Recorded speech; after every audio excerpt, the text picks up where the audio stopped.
नमस्कार मित्रों, चलिए स्टार्ट करते हैं साइकोलॉजी की हमारी अगली क्लास। देखिए बच्चों, आप जानते हैं कि इनमें से बहुत सारे सवाल निश्चित रूप से आते हैं। ठीक है, तो ये जो मैटर बता रहा हूँ मैं, इस मैटर में से आपके जो सवाल हैं वो निश्चित बनते हैं और कौन कौन से सवाल बन सकते हैं इसमें हमने इसको हाईलाइट किया हुआ है।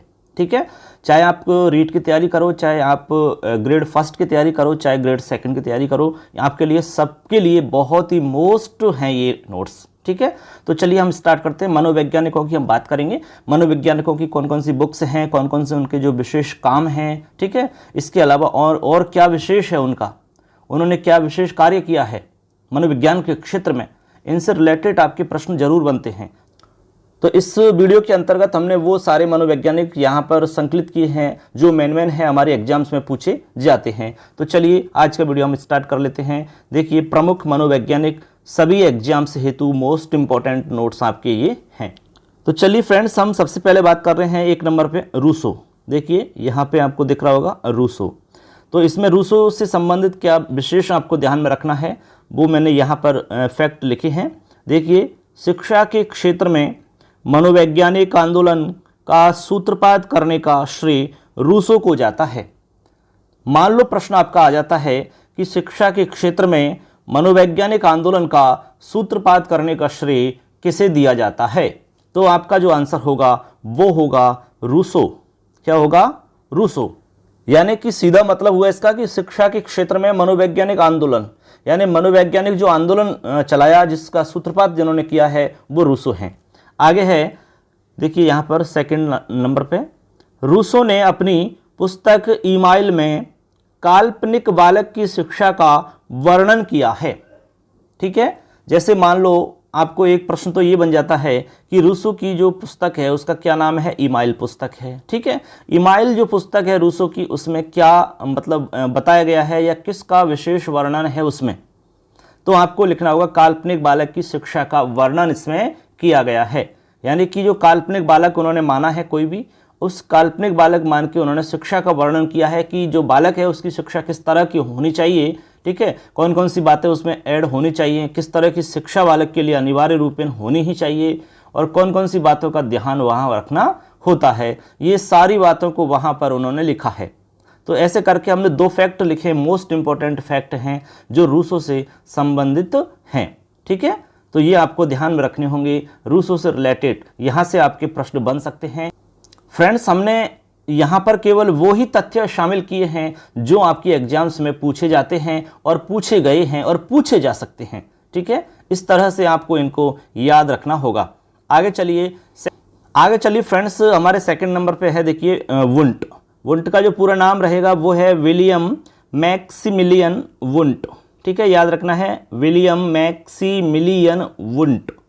इसका जो जन्म है वो आपका 1832 और जो मृत्यु 1920 मानी जाती है। ठीक है, ये इनके फैक्ट मिलते हैं। अब देखो आगे हम बात करते हैं वुंट से संबंधित क्या विशेष बातें हैं, कौन कौन से इनके काम हैं, बुक्स वगैरह जो भी इनसे रिलेटेड चीज़ें हैं वो सारे के सारे फैक्ट हमने यहाँ पर रखे हैं जो एग्जाम के लिए बहुत मोस्ट हैं। चलिए देखते हैं। सबसे पहले आपको ध्यान में रखना होगा कि जो विलियम वुंट है इनका जन्म जर्मनी में हुआ था। कहाँ पर है? जर्मनी में। ठीक है, तो विलियम वुंट जर्मन है, यानी जर्मनी के हैं, जर्मन में इनका जन्म हुआ है।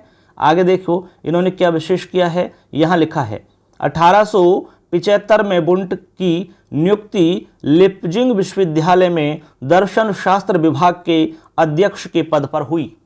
देखो कितना बढ़िया फैक्ट यहाँ पर लिखा है, 1875 में वुंट की नियुक्ति लिप्जिंग विश्वविद्यालय के अंदर दर्शन शास्त्र विभाग के अंदर अध्यक्ष के पद पर हुई। अब आपको ध्यान में आ रहा होगा कि भाई लिप्जिंग विश्वविद्यालय क्यों फेमस है। दुनिया में पहली बार मनोवैज्ञानिक प्रयोगशाला खोली गई थी इसी लिप्जिंग नामक स्थान पर। ठीक है, आगे इसको हमने लिखा भी होगा। देखिए आगे देखते हैं, तो यहाँ तक आपको ध्यान में रख लेना। ये देखिए, तो विभाग के अध्यक्ष पद पर नियुक्ति हुई किसकी? इसकी वुंट की हुई। और कहाँ पर हुई ऐसे ध्यान रखना है, और किस विभाग में हुई ऐसे ध्यान रखना है, दर्शन शास्त्र विभाग में। आगे है कि इसी विश्वविद्यालय में इन्होंने 1879 में विश्व की पहली मनोवैज्ञानिक प्रयोगशाला स्थापित की। ठीक है, जो साइकोलॉजिकल इंस्टीट्यूट के नाम से लोकप्रिय हुई। ये भी मतलब फैक्ट मोस्ट है। ठीक है, जैसे मान लो एक तो प्रश्न बनता है सीधा सा कि 1879 में विश्व की पहली मनोवैज्ञानिक प्रयोगशाला किसने स्थापित करी? ठीक है, विलियम बुंट आएगा। इसके अलावा कहाँ पर स्थापित करी? तो लिपजिंग नामक विश्वविद्यालय में। ठीक है, अभी वर्तमान में इसका नाम कार्ल मार्क्स विश्वविद्यालय है, ये भी आपको ध्यान रखना है। दूसरा आपको ध्यान में रखना होगा कि साइकोलॉजिकल इंस्टीट्यूट के नाम से लोकप्रिय हुई। अब ये जो स्थापना की है उन्होंने प्रयोगशाला की, तो ये किस नाम से लोकप्रिय हुई, किस नाम से फेमस हुई? तो आपको लिखना होगा साइकोलॉजिकल इंस्टीट्यूट के नाम से लोकप्रिय हुई। ठीक है, इस तरह से ये आपके मोस्ट फैक्ट हो जाते हैं। आगे चलिए, यहाँ देखिए कह रहे हैं कि टिचनर वुंट के शिष्य थे। बिल्कुल आपको ध्यान रखना है, जो टिचनर थे वो टिचनर विलियम बुंट के ही शिष्य थे। इन्होंने कार्नेल विश्वविद्यालय में, जो कि अमेरिका में स्थित है, कार्नेल विश्वविद्यालय में अपने गुरु के विचारों को और अधिक विशुद्ध करते हुए एक विशेष स्कूल की स्थापना करी। किसने? हाँ, टिचनर ने। टिचनर जो कि विलियम बुंट के शिष्य थे। अब इन्होंने क्या इन्हीं से ग्रहण करी थी विद्या? अच्छा, टिचनर ने। तो टिचनर कौन थे भाई? टिचनर विलियम बुंट के ही शिष्य थे। विलियम बुंट से इन्होंने मनोविज्ञान का अध्ययन किया था, उन्होंने मनोविज्ञान समझी थी, पढ़ी थी। उसके बाद में वो कार्नेल विश्वविद्यालय में आ जाते हैं। कार्नेल विश्वविद्यालय में आकर के इन्होंने अपने गुरु के विचारों को और अधिक विशुद्ध करने के हिसाब से उन्होंने एक विशेष स्कूल की यहाँ पर स्थापना करी। इस स्कूल को संरचनावाद की संज्ञा दी गई। किसकी? संरचनावाद की। तो हमारा प्रश्न तैयार हो गया कि संरचनावाद का जनक कौन है, या संरचनावाद किस मतलब का उदय किसने किया है? तो याद रखना होगा टिचनर ने, क्योंकि जो विशेष स्कूल खोला था, विशेष स्कूल की स्थापना करी थी, उसका नाम संरचनावाद है, यानी इस स्कूल को संरचनावाद की संज्ञा दी गई। ऐसे आपको यहाँ फैक्ट ध्यान रखना होगा। आगे देखिए, एक मोस्ट फैक्ट है, 1886 में आउटलाइन ऑफ साइकोलॉजी पुस्तक का प्रकाशन हुआ। ये बहुत ही फेमस पुस्तक है विलियम बुंट की, नाम है आउटलाइन ऑफ साइकोलॉजी। ठीक है, और कब हुआ है प्रकाशन? 1886 के। अब देखो एक फैक्ट और है इसमें फ्रेंड्स, लिख रहे हैं कि इन्होंने मनोविज्ञान को चेतना के विज्ञान के रूप में परिभाषित किया। ये आपको ध्यान में होगा, हमने मनोविज्ञान की विकास यात्रा पढ़ाई थी, तो वहाँ पर चेतना की विज्ञान की बात कही गई थी 19वीं शताब्दी में। ठीक है, 19वीं शताब्दी के अंदर ये बात वहाँ कही थी। तो उसमें मेन समर्थक में विलियम बुंट थे, जेम्स सली, वाइस टिचनर, ये लोग थे। तो इसमें मेन जो थे वो विलियम बुंट ही थे। तो इन्होंने चेतना के विज्ञान के रूप में परिभाषित किया। हालांकि ये अलग बात है कि चेतना के बारे में फिर आगे मतलब विरोध भी हुआ है। विलियम मैकडूगल और सिगमंड फ्रायड ने इसका विरोध भी किया था, क्योंकि सिगमंड फ्रायड ने मन की 3 अवस्थाएं बताई, 3 दशाएं बताई। इस बारे में हम आपको बता चुके हैं। उन्होंने कहा कि सिगमंड फ्रायड ने कहा कि मन केवल चेतन नहीं है, चेतन भी होता है, अचेतन भी होता है, अर्धचेतन भी होता है। और परसेंटेज के हिसाब से बताया उन्होंने कि चेतन मन हमारा 10% होता है, ठीक है, और अचेतन मन हमारा 90% होता है, और जो अर्धचेतन है वो इन दोनों के बीच की मध्य स्थिति होती है। इस तरह से उन्होंने कहा। एक बार आपको ये भी बता दें कि चेतन मन क्या होता है। चेतन मन के लिए आपको ध्यान में रखना होगा कि मस्तिष्क से जो हमारी जागृत अवस्था होती है उसका नाम चेतन होता है। जैसे अभी आप पढ़ रहे हो, समझ रहे हो, बिल्कुल होशो हवास में जो आप सीखते हैं, समझते हैं, ठीक है, वो हम चेतन अवस्था के अंतर्गत होते हैं। फिर एक दूसरा होता है हमारा अचेतन मन। अचेतन मन क्या होता है? कटु अनुभूतियों, दुखी बातों और दमित इच्छाओं का भंडार कहलाता है हमारा कौन सा? अचेतन मन। ठीक है, क्योंकि जिन बातों को हम भूल जाते हैं वो सारी की सारी बातें अचेतन मन में चली जाती हैं। इस प्रकार से ये एक बहुत बड़ा भंडार है, स्टोर रूम इसको हम कह सकते हैं, जहाँ पर सारी बातें हमारी इकट्ठी होती रहती हैं। लेकिन समय परिस्थिति के हिसाब से यहाँ से बातें मस्तिष्क में वापस आ सकती हैं, यानी चेतन मन में आकर के हमें परेशान कर सकती। तो इस तरह से ध्यान में रखना होगा कि अचेतन के फैक्ट हमारे चेतन में आ सकते हैं वापस। ठीक है, आगे है अर्धचेतन। तो अर्धचेतन के लिए आपको ध्यान में रखना होगा कि दोनों की जो बीच की स्थिति होती है वो अर्धचेतन कहलाती है। यानी कि जैसे कि आप बोलते बोलते अटक जाना, भूल जाना, जैसे कोई सामने है लेकिन आपको लग रहा है कि भाई मुझे याद है बट इसका नाम नहीं आ रहा है, हम कहते हैं जीभ पर रखा है लेकिन याद नहीं आ रहा है, बोलने में नहीं आ रहा है, इसका मतलब आप अर्धचेतन की स्थिति में हैं, आपको कंफर्म नहीं हो रहा है कुछ भी। ऐसी जो स्थिति होती है वो हमारी अर्धचेतन से संबंधित होती हैं। तो इस तरह से आप समझ गए होंगे। और एक बात और ध्यान रख लो, आप चेतन मन की यहाँ विशेष बात करी है, इसलिए आपको ध्यान रखना है कि सबसे पहले जो डाटा होता है, ठीक है, कोई भी सामग्री होती है, कोई भी जानकारी होती है, कोई भी फैक्ट होता है, वो सबसे पहले चेतन मन में ही आता है, बाद में वह अचेतन मन में चला जाता है। इसलिए ये ध्यान रखो, हमारी एक प्रोसेस होती है। जब कोई भी बात बच्चे को सिखाते हैं या हम सीखते हैं, कुछ भी हम फैक्ट देखते हैं, कुछ भी, वो सबसे पहले हमारा चेतन मन के अंदर ही आता है, उसके बाद ही अचेतन में जाता है। ऐसे आपको ध्यान में रखना होगा। तो विलियम वुंड से रिलेटेड हमारे सारे फैक्ट हो जाते हैं। अब आगे है हमारा, देखिए अगला, E.L. थॉर्नडाइक, यानी थॉर्नडाइक जी को याद रखना है। थॉर्नडाइक जी ने भी विशेष काम किए हैं बहुत सारे, तो वो आपको ध्यान में रखने हैं कि कौन कौन से फैक्ट थॉर्नडाइक जी से रिलेटेड हैं। जन्म और मृत्यु की यहाँ पर हमने फैक्ट लिख दिया है। देखिए यहाँ पर आपको जन्म और मृत्यु के बारे में जानकारी हमने यहाँ दे दी है। 1874 में जन्म है और 1949 में इनकी मृत्यु होती है। इसके बाद में अब क्या विशेष यहाँ पर इनसे संबंधित फैक्ट हैं वो यहाँ देखेंगे हम। कह रहे हैं कि ये कोलंबिया के निवासी थे। अब कोलंबिया के निवासी हैं थॉर्नडाइक जी, ठीक है, अमेरिका के ही हैं। अब जगह का नाम है कोलंबिया। आगे देखो, एक तो याद रखना है कि कहाँ के निवासी हैं, ऐसे ध्यान में रखना है आपको। दूसरा आपका फैक्ट है इसमें कि थॉर्नडाइक को प्रथम शैक्षिक मनोवैज्ञानिक माना जाता है। क्या माना जाता है? थॉर्नडाइक को प्रथम शैक्षिक मनोवैज्ञानिक माना जाता है। अब क्यों माना जाता है ये आप समझ रहे होंगे, क्योंकि इन्होंने शिक्षा के क्षेत्र में मनोविज्ञान का प्रवेश करवाया है। इस तरह से आप इनको क्या कह सकते हैं? इस तरह से उनको हम प्रथम शैक्षिक मनोवैज्ञानिक कह सकते हैं। ये फैक्ट हम आपको पहले भी बता चुके हैं, लेकिन अब एक एक अलग अलग मनोविज्ञान की हम बात कर रहे हैं, इसलिए मैं आपको वापस यहाँ पर बता रहा हूँ। आगे देखते हैं क्या विशेष है। कहते हैं कि इनको पशु मनोविज्ञान का पितामह भी कहा जाता है। देखिए, इनको पशु मनोविज्ञान का पितामह कहा जाता है। प्रश्न सीधा सा बनता है कि पशु मनोविज्ञान के पितामह किन्हें माना जाता है? तो याद रखना है थॉर्नडाइक को माना जाता है, ठीक है। E.L. थॉर्नडाइक इनका नाम है। इस तरह से आपको ध्यान में रखना होगा।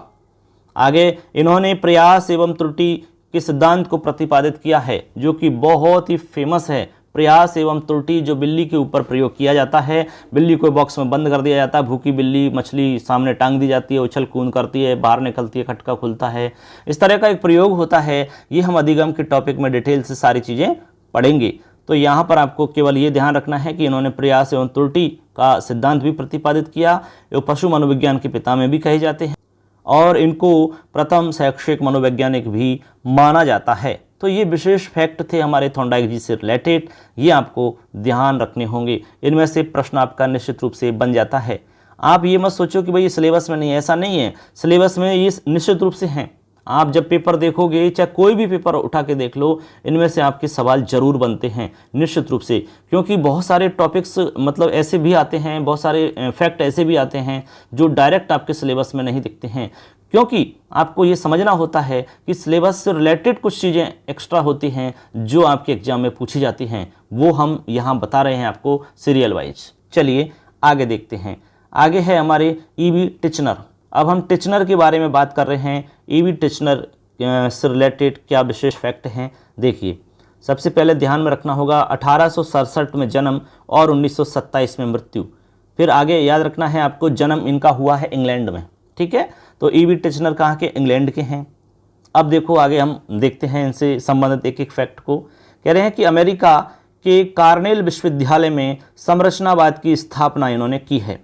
एक फैक्ट तो ये सीधा सा हो जाता है, हालांकि टिचनर का नाम हम बुंट के साथ में पढ़ चुके हैं, क्योंकि ये बुंट के शिष्य थे। इन्होंने बुंट से ही विद्या ग्रहण करी है, मनोविज्ञान सीखी है और उसके बाद में कार्नेल विश्वविद्यालय में काफ़ी लंबे समय तक रहे हैं।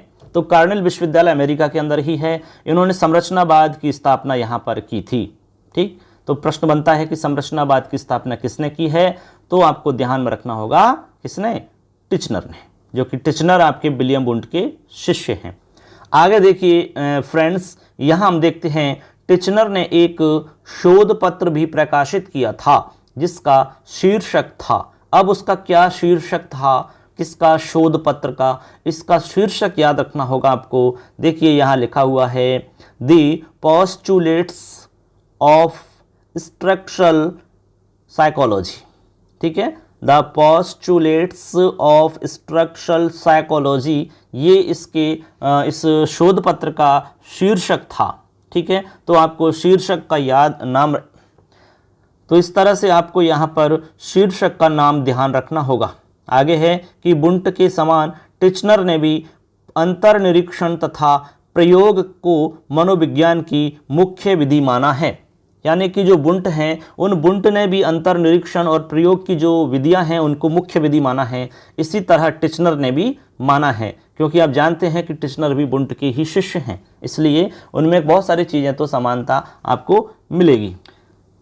अब देखिए यहाँ पर हम आपको बता रहे हैं आगे कि जो टिचनर है उसका क्या मानना था, टिचनर का क्या मुख्य मतलब विचार था, उसको यहाँ पर आपको हमने बताया है। कह रहे हैं कि टिचनर का मानना था कि हमारे मन में जैसे जैसे विचार पैदा होते हैं, या यूं कहें कि हम जैसे जैसे चिंतन करते हैं, हम वैसे वैसे उन चिंतनों के अनुसार हमारे मानस पटल पर चित्र अंकित कर लेते हैं या चित्र अंकित हो जाते हैं। अर्थात टिचनर ने चेतना या चेतनता की रचना के अध्ययन पर बल दिया है।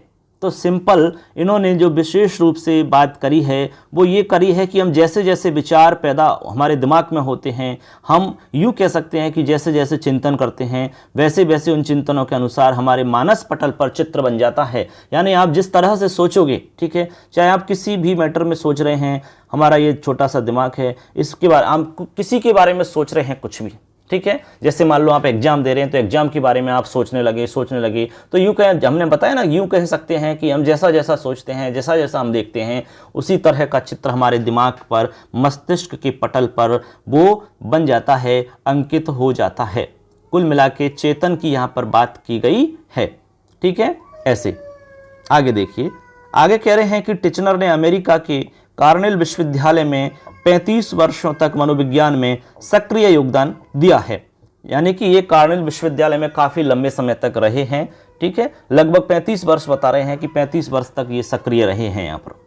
तथा इन्होंने इसी विश्वविद्यालय में संरचनावाद की स्थापना की है, ये हम ऑलरेडी आपको बता चुके हैं। तो संरचनावाद की स्थापना इन्होंने कहाँ रहकर करी है भाई, कार्नेल विश्वविद्यालय में रहकर करी है, और कार्नेल विश्वविद्यालय में ये लगभग 35 वर्षों तक रहे हैं, इसी बीच में इन्होंने ये स्थापना इसकी की है। चलिए आगे एक फैक्ट और देख लेते हैं, J.B. वाटसन, जो कि काफ़ी महत्वपूर्ण फैक्ट है आपके लिए। देखिए लास्ट है J.B. वाटसन, इस वीडियो में लास्ट रहेगा, उसके बाद में हम अगली वीडियो में बताएंगे। लगभग 15-20 हमारे मनोवैज्ञानिक हैं मुख्य, उनके अलावा आपको फिर नहीं पढ़ना पड़ेगा, आपको देखने की आवश्यकता ही नहीं पड़ेगी। J.B. वाटसन, जन्म याद रखना है 1878 और मृत्यु 1958, ठीक। देखिए सबसे पहला फैक्ट आपको ध्यान में रखना होगा कि इनका जन्म कहाँ हुआ, पहला ये आपको ध्यान रखना है। तो याद रखना होगा व्यवहारवाद के जन्मदाता J.B. वाटसन, अमेरिका में इनका जन्म हुआ है, ठीक है। अब दूसरा सवाल बन गया हमारा यहीं से कि व्यवहारवाद के जन्मदाता कौन हैं, या व्यवहारवाद के जनक किसे माना जाता है। तो व्यवहारवाद के जनक किसे माना जाता है भाई, तो याद रखना होगा J.B. वाटसन को माना जाता है व्यवहारवाद के जनक, ठीक है। अब बात आती है कि ये कहाँ के हैं, तो अमेरिका के निवासी हैं। ये कहाँ के हैं, अमेरिका के। इन्होंने मनोविज्ञान को व्यवहार का विज्ञान माना है। इन्होंने मनोविज्ञान को क्या कहा, व्यवहार का विज्ञान कहा। तो यहाँ पर इन्होंने मनोविज्ञान को व्यवहार का विज्ञान कहा है।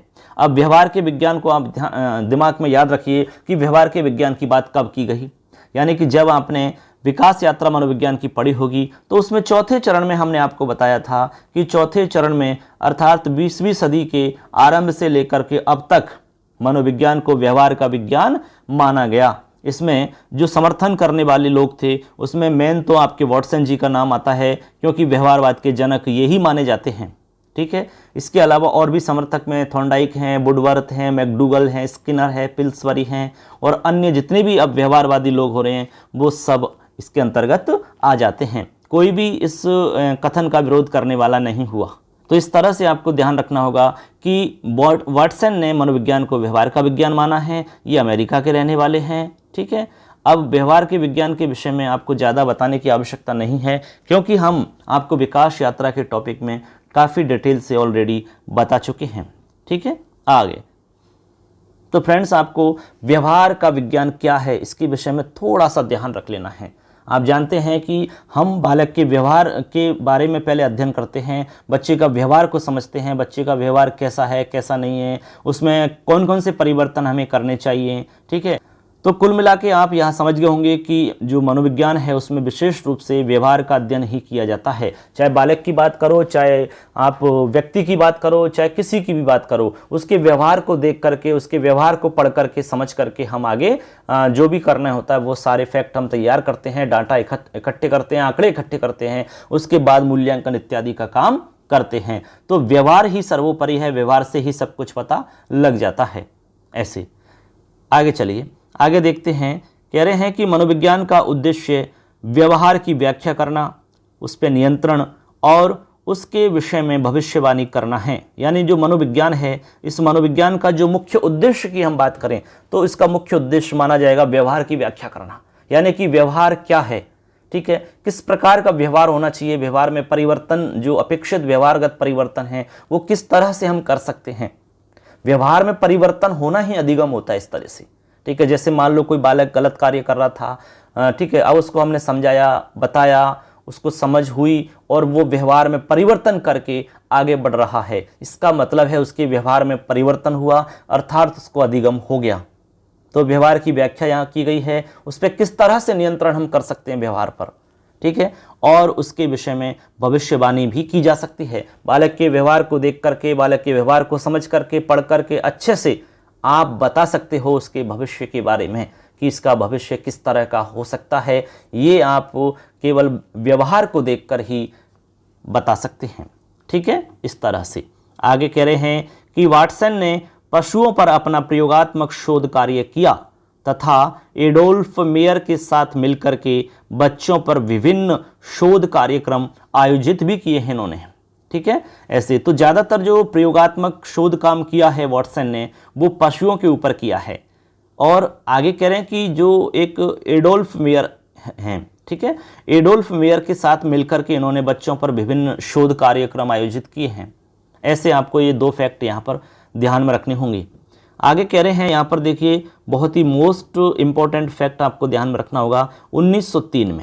1903 में शिकागो विश्वविद्यालय में वाटसन व्यवहारवादी सिद्धांतों का लगभग प्रतिपादन कर चुके थे।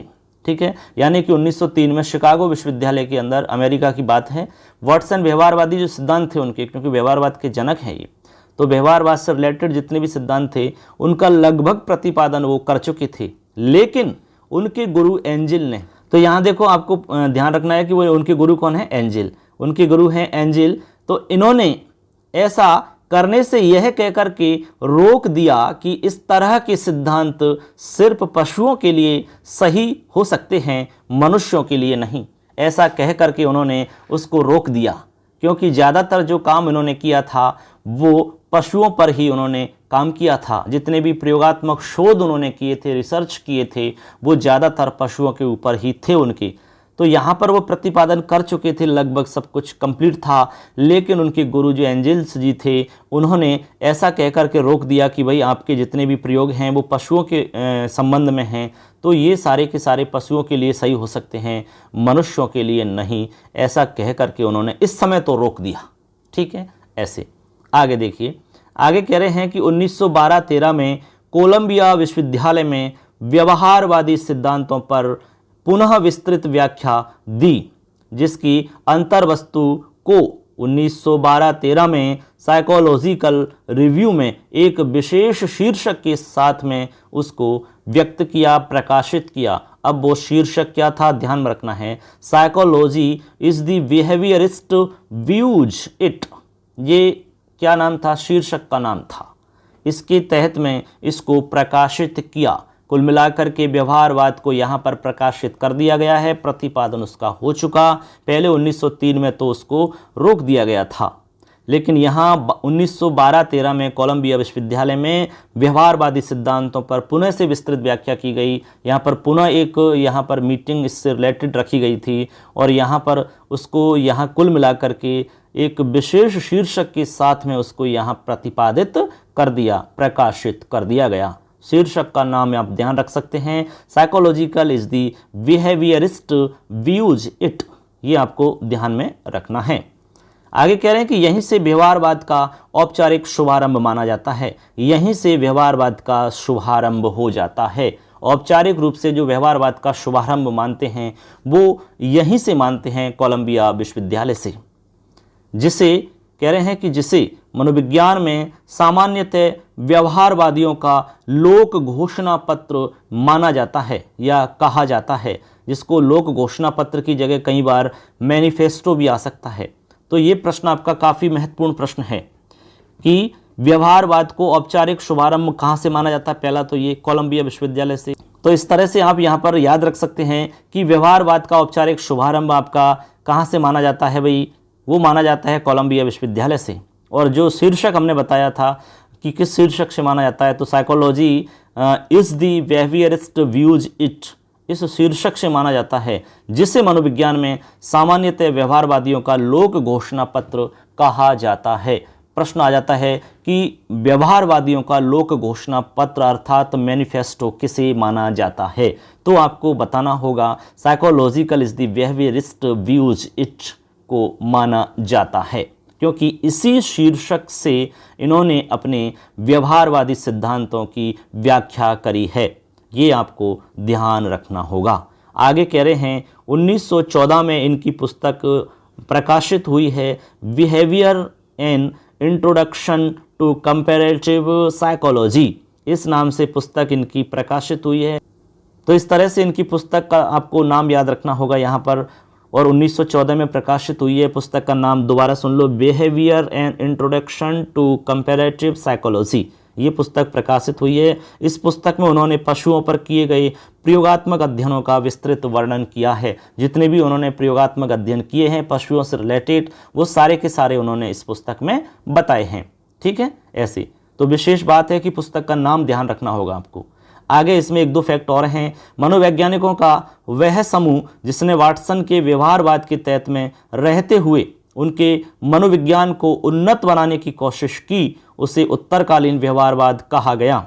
तो अब मान लो कहते हैं कि उत्तरकालीन व्यवहारवादी कौन कौन से लोग हैं या उत्तरकालीन व्यवहारवाद क्या है, तो उसके लिए हमने यहाँ लिख दिया है कि मनोवैज्ञानिकों का ऐसा ग्रुप या समूह जिसने वाटसन के व्यवहारवाद के तहत में रहते हुए, यानी वाटसन ने जो व्यवहारवाद प्रतिपादित किया है, जिस तरह जो व्यवहारवाद उन्होंने मतलब विकसित किया है, उस व्यवहारवाद में रहते हुए उनके मनोविज्ञान को उन्नत बनाने की जो कोशिश की है, यानी उनका जो मानना है उसको लोग समर्थन करते हुए जो उन्नत बनाने का एक प्रयास उन्होंने किया है, उसे उत्तरकालीन व्यवहारवाद की संज्ञा दी जाती है। उसे क्या दी जाती है? उत्तरकालीन व्यवहारवाद की संज्ञा। अब कौन लोग थे ऐसे जो मुख्य लोग हैं? उनमें गुथरी का नाम आता है, हल का नाम आता है, स्किनर का नाम आता है, टॉलमैन का नाम आता है, बांडुरा का नाम आता है।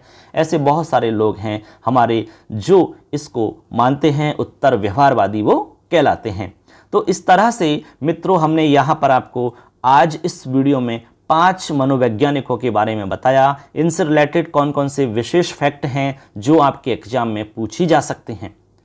तो इसमें सारे फैक्ट आ गए जो पहले पूछे गए हैं, पूछे जा सकते हैं, ठीक है, और जो मोस्ट हैं। तो इस तरह से मित्रों आप इनको देख करके अपने नोट्स भी बना सकते हो, तैयार कर सकते हो नोट्स, और अच्छे से आप अपनी तैयारी को बरकरार रख सकते हो। आगे हम आपको 4-5 और मनोवैज्ञानिक बताएंगे। इसी तरह से लगभग आपको 3-4 वीडियो हम बनाएंगे मनोवैज्ञानिकों के बारे में, क्योंकि लगभग 20 मनोवैज्ञानिक हम बताएंगे आपको। इनसे बाहर फिर आपका कोई भी प्रश्न नहीं बनेगा। तो मित्रों यहाँ पर हम प्रत्येक टॉपिक को लेके चल रहे हैं आपके। आप ऐसा बिल्कुल भी नहीं सोचें कि भाई सिलेबस में ये नहीं है, बिल्कुल सिलेबस में निश्चित रूप से है। आप कोई भी पेपर उठा के देखिए, इनमें से आपको निश्चित रूप से सवाल मिलेंगे। तो वो क्यों आए? फिर वो इसलिए आए क्योंकि हमारा जो सिलेबस दिया हुआ है उससे रिलेटेड कुछ टॉपिक्स और होते हैं, कुछ बिंदु और होते हैं जो हमें आप समझना होता है। तो मित्रों आपको ये बिल्कुल नहीं मानना है कि ये आपके सिलेबस में नहीं है, क्योंकि आप कोई भी पेपर उठाइए, पुराना, उसमें निश्चित रूप से आपको इनमें से सवाल मिलेंगे और उनको आप जब छोड़ देते हो तभी गड़बड़ हो जाती है। इसलिए आपको हम पूरे टॉपिक बता रहे हैं, यहाँ पर एक एक बिंदु को लेकर के हम आ रहे हैं यहाँ पर, इसलिए आपका कोई भी मैटर छूटेगा नहीं। लेकिन आप इनको ध्यान से देखते रहना है, अपने दोस्तों को सबको शेयर कर दो, क्योंकि सबको लाभ मिलता रहेगा। अब इनसे रिलेटेड जैसे हमारा ये कंप्लीट हो जाएगा, उसके बाद में हम इनमें से एक टेस्ट पेपर बनाएंगे पूरा का पूरा। ठीक है, कौन कौन से प्रश्न और इनसे रिलेटेड किस तरह से बन सकते हैं, वो हम एक पेपर तैयार करेंगे। उस पेपर को आप जरूर देना, उससे आपको खुद को पता लगेगा कि आपकी कितनी तैयारी है, आपका खुद का मूल्यांकन हो सकेगा। ठीक है मित्रों, तो चलिए नेक्स्ट वीडियो में फिर आपसे मुलाकात करेंगे। अपनी तैयारी को बरकरार रखें। धन्यवाद। जय हिंद, जय भारतम, वंदे मातरम।